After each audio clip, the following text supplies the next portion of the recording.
Hello viewers, చూస్తున్నారు కదండి, మా ఫ్రెండ్స్ శ్రీరామనవమి ప్రసాదంగా మాకు ఇవి పంపించారండి. చూస్తున్నారు కదా, ఇది పులిహోర అండి. నిమ్మపండుని కట్ చేసి అందులో జ్యూస్ తీసేసి ఉప్పు పసుపు కలిపి తిరగమాత అదేనండి పోపు పెడతారనుకుంటానండి. ఎండుమిర్చి, పచ్చిమిర్చి, తిరగమాత గింజలు, కొన్ని కర్రీ లీవ్స్తో పోపు పెట్టేసి మనం అన్నాన్ని జ్యూస్లో మిక్స్ చేసి అందులో యాడ్ చేసేస్తారండి. ఒక 5 నిమిషాల్లో ఈ పులిహోర రెడీ అయిపోతుందండి.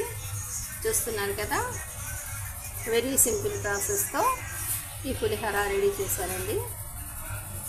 ఉప్పు, పసుపు, లెమన్ జ్యూస్ అన్నీ మిక్స్ చేసేసి రైస్లో అది కలిపారండి. పోపుకేమో ఎండుమిర్చి, పచ్చిమిర్చి, కొరియండర్ లీవ్స్, క్యారెట్ పీసెస్ అన్నీ కొద్దిగా ఫ్రై చేసేసి ఆ ఫ్రైలో ఇవి మిక్స్ చేసిన రైస్ని కలిపేశారండి. కొద్దిగా పసుపుతో ఈ పులిహోర రెడీ అయిపోయిందండి. చూస్తున్నారు కదా,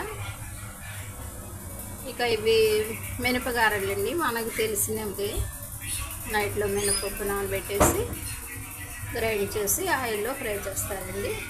ఇక ఇవి వడపప్పు అండి. నైట్లో పెసరపప్పు నానబెట్టేసి బాగా వాష్ చేసి ఉదయాన్నే తీసి పక్కన పెట్టేసి అందులో కొబ్బరి పీసెస్ కలుపుతారండి. ఇక ఇది పానకం అండి. ఇదే ఫేమస్ అండి శ్రీరామనవమికి. బెల్లాన్ని వాటర్లో బాగా నానబెట్టేసి బెల్లం అంతా కరిగిపోయాక అందులో మిరియాలు పొడి చేసి వేస్తారండి. వీలుంటే ఇలాచి, కొద్దిగా అల్లం రసం కూడా యాడ్ చేస్తారనుకుంటానండి. ఇది పానకం అండి. ఇవి రెండే ఇంపార్టెంట్ అండి హిందూస్కి.